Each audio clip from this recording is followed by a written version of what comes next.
जो समास होता है, दो या दो, है ना, दो पदों से मिलकर या दो से अधिक पदों से मिलकर एक पद का निर्माण होता है। ठीक है, दो या दो से अधिक पदों से मिलकर एक नया पद बनता है। ठीक है, एक नया पद बनता है, यानी एक नया शब्द बनता है। इसको बोलते हैं सामासिक शब्द, बोलते हैं सामासिक शब्द,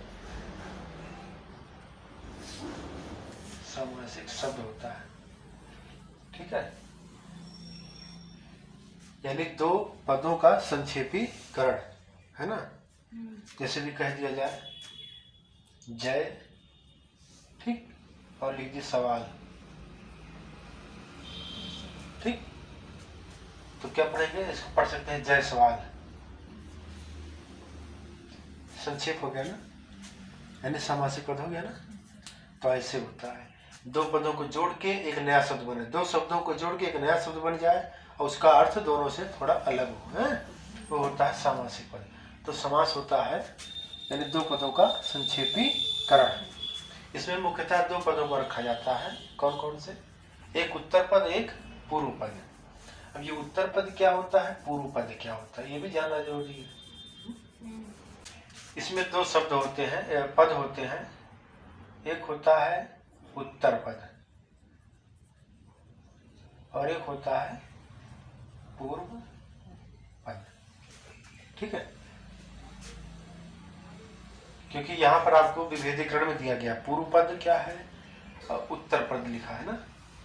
तो पूर्व पद क्या होता है, उत्तर पद क्या होता है। ठीक है, उत्तर पद या पूर्व पद, जैसे लिख दे एग्जाम्पल, राजपुत्र, राजपुत्र।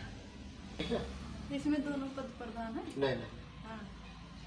इसमें जो है पुत्र तो है, लेकिन किसका? राजा का। राजा का। अगर ये देखा जाता है तो समास के तत्पुरुष में जाता है। ठीक है, जिसमें कोई दोनों पद प्रधान नहीं होगा, उत्तर पद प्रधान होता है। ठीक है, उत्तर पद प्रधान यानी पुत्र है, लेकिन किसका? राजा का। ठीक है, ये क्या हुआ, पूर्व पद गौण होता है। तो इधर पूर्व पद हो गया और इधर उत्तर पद, संकेत हो गया ना, राजा का पुत्र। इसमें उत्तर पद प्रधान है, ये कैसे पहचाने?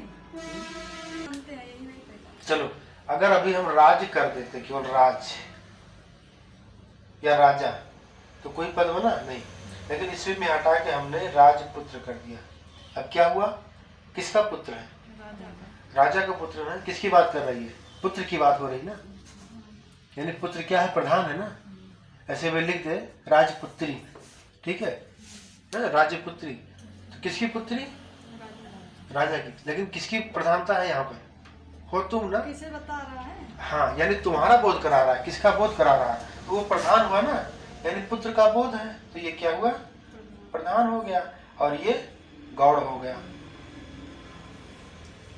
यह प्रधान है, ये प्रधान, प्रधान तो ये हुआ ना, क्योंकि इसका बोध करा रहा है ना। समास के 5 भेद। 5 भेद में सभी समास को पढ़ना आसान है, लेकिन तत्पुरुष थोड़ा सा बड़ा भेद प्रकार होता है, इसको भी देखते हैं। पहले देखिए समास के पहले भेद, अव्ययी भाव समास। अव्ययी भाव में कह रहा है पूर्व पद प्रधान होता है, पूर्व पद प्रधान होता है। इससे एग्जाम्पल देखते हैं कैसे, उदाहरण जैसे दे दिया जाए, प्रति दिन, कह रहा था पूर्व पद प्रधान होता है। तो पूर्व पद क्या है? प्रति। प्रति, है ना। अभी हम इसको अलग कर दे, केवल दिन लिख दे और प्रति अलग कर दे। दिन तो हो गया, लेकिन दिन क्या, ये प्रतिदिन की बात कर रहा है, यानी प्रधानता क्या कर रहा है, ये प्रति लग गया ना, तो ये प्रधान पद है। और दिन यानी दिनों दिन हो गया, ये यानी दिनों दिन, हर एक दिन। ठीक है, हर एक दिन की बात कर रहा है। ये प्रति जो है अव्यय का बोधक है, इसलिए कह दिया पूर्व पद प्रधान है। यानी प्रति जो है ये अव्यय है, ठीक है, क्या है ये अव्यय शब्द है,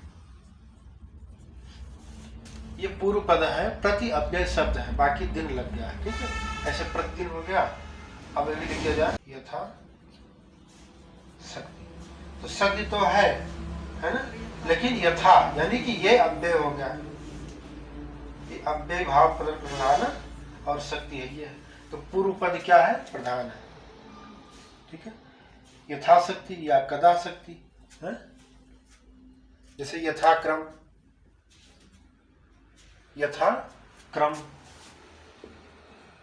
यथाक्रम यानी कि क्रम तो है लेकिन कैसे, अव्यय भाव, क्रम के अनुसार इसको पढ़ा जाए, क्रम के अनुसार, इसीलिए यथा लग गया है। ये हो क्या, अव्यय हो गया, अव्यय भाव हो गया ये है। तो इसके एग्जाम्पल है प्रतिदिन, यथाशक्ति, यथाक्रम, भरपेट, आमरण। आमरण कैसे होगा, जैसे देखो आमरण, आ को हटा दे तो क्या होगा, मरण, मरण मतलब मरण हो गया है ना, लेकिन क्या है, आ लग गया है यानी अव्यय भाव हो गया, तो मरण तक कहते हैं आमरण अनशन, जब तक मर नहीं जाएगा तब तक अनशन पर बैठे रहेंगे, ना हमारी मांगे पूरी करो, तो ये आमरण। ऐसे कुछ समास बन गए। तत्पुरुष समास, तत्पुरुष समास जो होता है वो कर्मधारय समास का ही रूप है, यानी कर्मधारय समास तत्पुरुष समास दोनों एक ही चीज है, ठीक है। इसमें आपके कारक लगते हैं, कारक होते हैं 8, है ना। करण तत्पुरुष हो गया, संप्रदान हो गया, अपादान हो गया ना, फिर संबंध लिखना था, तुम लिख दिया कुछ दूसरा, तो संबंध लिखा हुआ है सर जी। संबंध यहाँ लिख दिया ले जाके, इसको ध्यान नहीं, संबंध का के, ठीक है, चलो ठीक है। संबोधन यहाँ हो गया आपका, ऐसे हो गया। अब देखो ये तत्पुरुष समास के 1 2 3 4 5 6 हाँ, संबोधन का नहीं प्रयोग किया जाता, संबोधन हे भू इसमें लगता है ना, इसलिए मैं आपको लिख दिया है। तो कर्ता नहीं लेते हैं और संबोधन नहीं लेते हैं। तत्पुरुष समास में उत्तर पद प्रधान होता है और पूर्व पद गौण होता है। जैसे अभी लिख दे एग्जाम्पल, कर्म है ना, जब पूछेगा कि तत्पुरुष समास में कौन सा भेद है, कर्म तत्पुरुष है या करण तत्पुरुष है या संप्रदान तत्पुरुष है, तो उसमें इसको पढ़ते हैं कर्म तत्पुरुष समास। सर जी हाँ, इसे देखा जाए तो तत्पुरुष जो है, तत्पुरुष समास जो है इसके 7 प्रकार होते हैं। हाँ, 1 2 3 4 5 6 प्रकार। कौन, संबोधन नहीं लेंगे, ठीक है, संबोधन इसलिए इसको डाट डाट कर दिए। ये हो गया कर्म तत्पुरुष समास नंबर 1। नंबर 2 पे रख देते हैं करण तत्पुरुष समास।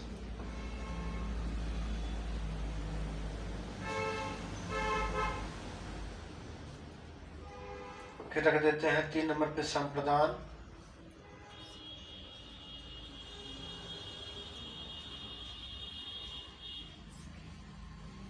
फिर रख देंगे अपादान।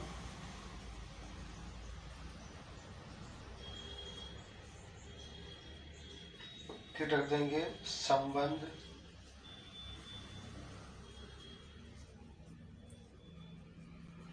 फिर रख देंगे अधिकरण।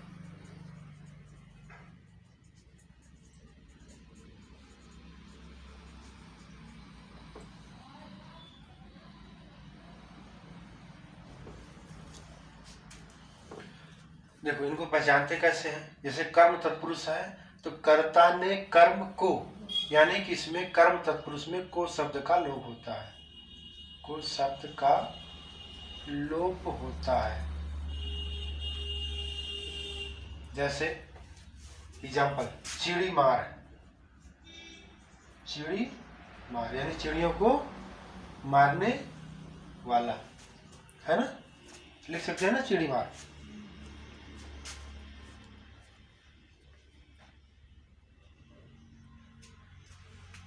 स्वर्गवास, स्वर्गवास यानी स्वर्ग को वास करने वाला या स्वर्ग को वास, है ना। गिरह काट, गिरह काट, या जेब कतरा, है? जेब को काटने वाला। हाँ, जेब को कतरने वाला।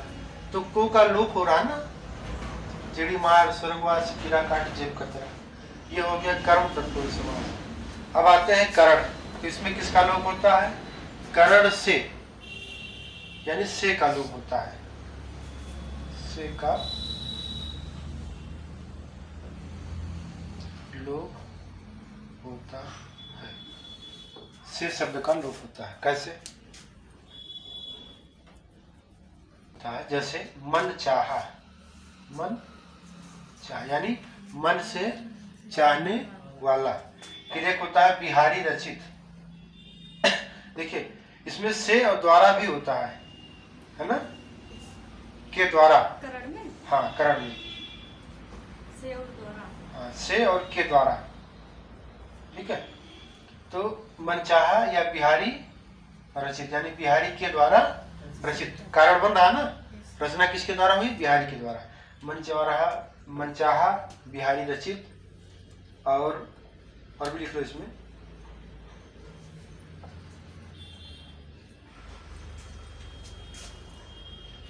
तुलसी रचित,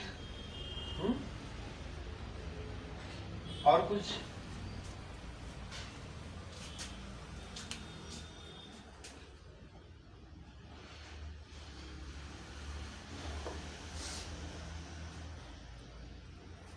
हो गया। ऐसे देखो संप्रदान तत्पुरुष में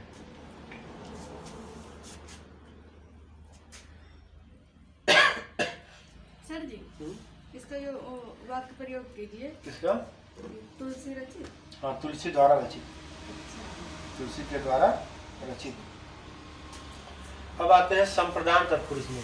तो संप्रदान में के लिए का लोप होता है ना, के लिए का लोप होता है, के लिए शब्द का लोप होता है।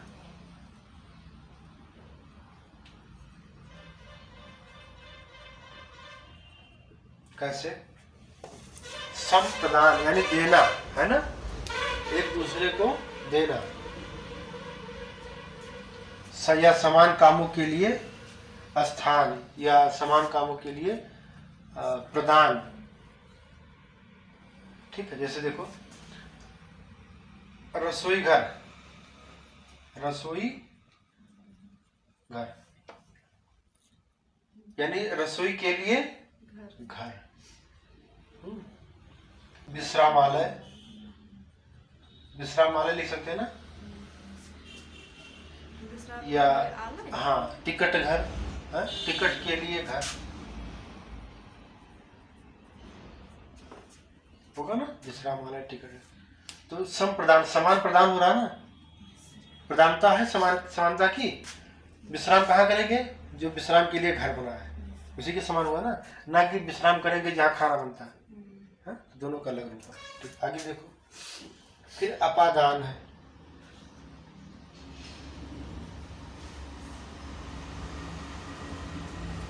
अपादान में से शब्द का लोप होता है ना।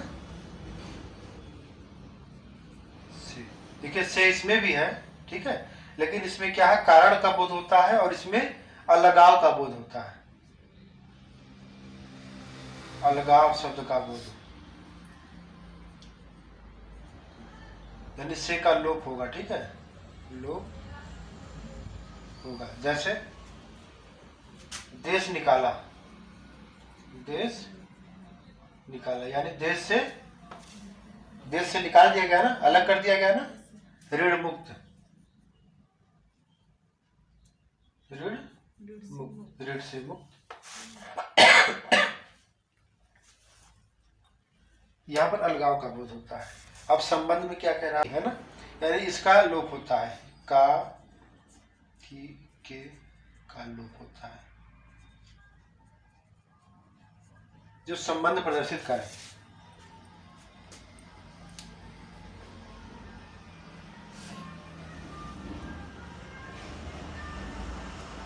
जैसे गंगा जल, यानी गंगा का संबंध है ना दोनों का, जल तो है लेकिन किसका? गंगा का जल, यमुना जल, हाँ यमुना का जल, ऐसे ना। और सुनो, जो ये संबंध है, ठीक है, और जो ये संप्रदान है, ये दोनों एक ही रूप होते हैं, संबंध और संप्रदान। थोड़ा सा अंतर है, इन दोनों को एक ही मान ले तो कुछ कहा नहीं जा सकता, एक ही कह सकते हैं इसको, ठीक है। संप्रदान या संबंध, इसमें के लिए इसमें भी का के एक ही का रूप होता है। जैसे गंगा जल हो गया, और दीनानाथ लिख लो, दीनानाथ या दीनों के नाथ, है? दीनानाथ, दीनों के नाथ संबंध था ना, संबंध बना रहा ना। ऐसे यहाँ पर भी संबंध बन रहा, रसोई के लिए घर, यहाँ भी संबंध बन रहा है, यहाँ भी बन रहा है, ठीक। अब एक है अधिकरण तत्पुरुष समास। अधिकरण यानी में पर का लोप होता है, में या पर का लोप होता है।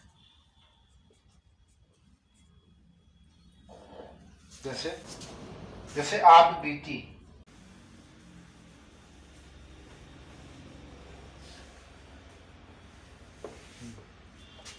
अब देखो ये है द्विगु समास। द्विगु का मतलब दो, यानी कि संख्यावाचक। जब भी द्विगु समास की बात करेगा तो समझ लेना संख्यावाचक उसमें है, ठीक है। कैसे? जैसे देखो चौराहा, चौराहा, चौराहा क्या? चार क्या है? संख्या ना, चौराहा। ऐसे क्या कर दे? तिराहा, संख्यावाचक है। एकादशी यानी 11 की बात कर रहा है, संख्यावाचक है। द्वादशी 12 की बात कर रहा है। चौथ है। तो ऐसे कुछ संख्यावाचक होते हैं। जैसे कुछ अपवाद भी होते हैं, जैसे सप्तऋषि, सप्तऋषि लिख दिया जाए, ठीक है। 7 ऋषि, हाँ, 7 ऋषियों का एक समूह भी होता है सप्तऋषि, ठीक है। लेकिन सप्तऋषि एक नाम भी है, किसी तीसरे का बोध भी होता है, तो भी उसको पढ़ेंगे। तो ये संख्यावाचक जिसमें हो वो द्विगु समास होता है। फिर इसके बाद है द्वंद्व समास। द्वंद्व समास, द्वंद्व का मतलब दोनों पद प्रधान, पूर्व पद और उत्तर पद दोनों प्रधान होते हैं, जिसमें योजक चिन्ह का प्रयोग किया जाता है। ये पर लिख दो योजक चिन्ह, ठीक है। योजक चिन्ह ऐसे लगता है, ठीक है। जैसे माता पिता, माता पिता ऐसे नहीं लिखा जाता। इसमें क्या करते हैं, माता और पिता के बीच में ये ऐसे लगाते हैं, माता पिता, भाई बहन दोनों पद प्रधान है ना। गुल्ली डंडा, ठीक है, चाची चाचा जो भी है, मामा मामी है, तो ये द्वंद्व समास में आता है। फिर इसके बाद आता है बहुब्रीहि समास, ठीक है।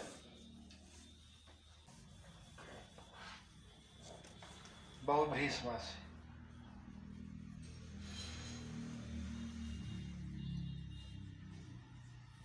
बहुब्रीहि समास में तीसरे पद का बोध होता है। देखिए ये बहुब्रीहि समास इसमें भी आ सकता है, इसमें भी आ सकता है, इसमें भी, ठीक है। और इन सब में भी बहुब्रीहि समास आ सकता है। ये ऑप्शन के हिसाब से आपको सेट करना होता है। किसी में भी अगर तीसरे का बोध हो रहा है तो आप पहले बहुब्रीहि पे जाएंगे। अगर मान लीजिए प्रश्न आता है कि इनमें से कौन सा समास है, तो ऑप्शन बहुब्रीहि है तो पहले बहुब्रीहि को चेक करिए किसमें है, ठीक है। क्योंकि इसमें अपवाद अर्थ मिलते हैं। जैसे भी दे दिया जाए दशानन, यानी 10, दशा का कहा जाए 10 हुआ ना, द्विगु संख्या में गया ना, लेकिन 10 सिरों वाला, ठीक है, दशानन संख्यावाचक, लेकिन तीसरे का बोध करा रहा है, इसलिए बहुब्रीहि समास में चला गया। ऐसे गजानन है ना, हाथी का सिर यानी गणेश जी हुआ ना, गजानन, ठीक है। तो हाथी का सिर यानी गणेश जी को है। ऐसे कुछ ले लो, देखो श्वेतांबर लिख लो, श्वेतांबर, श्वेत वस्त्र धारण करने वाला, अर्थात विष्णु को कहा जाता है श्वेतांबर, हाँ पीतांबर उनको कहा जाता है, पीला वस्त्र धारण करने वाला पीतांबर, ठीक है। तीसरे का बोध हो रहा है ना, यानी ये किसी तीसरे को कर रहा है, ना हमें कर रहा है ना आपको कर रहा है, किसी तीसरे का बोध करवा रहा है। तो ऐसे में पहले हम इसी में देखेंगे, ठीक है। फिर इसमें आएंगे, बहुब्रीहि समास किसी तीसरे का बोध कराता है। दशानन, गजानन, श्वेतांबर और नीलकमल है, नीलकंठ यानी शंकर जी है, और ऐसे कुछ। हाँ, पर्यायवाची समझ लीजिए, पर्यायवाची का ही बोध होता है। ठीक, क्लियर हो गया ना। तो ये आपके समास हो गए। लेकिन अपवाद में पहले किसी भी कुछ समय हल करेंगे तो पहले हमें बहुब्रीहि समास को ही देखना है कि क्या उसमें बहुब्रीहि ऑप्शन है, वो किसी तीसरे का बोध हो रहा है। अगर हो रहा है तो हम बहुब्रीहि पे जाएंगे, अन्यथा फिर अगला ऑप्शन लगाएंगे इसमें। क्लियर।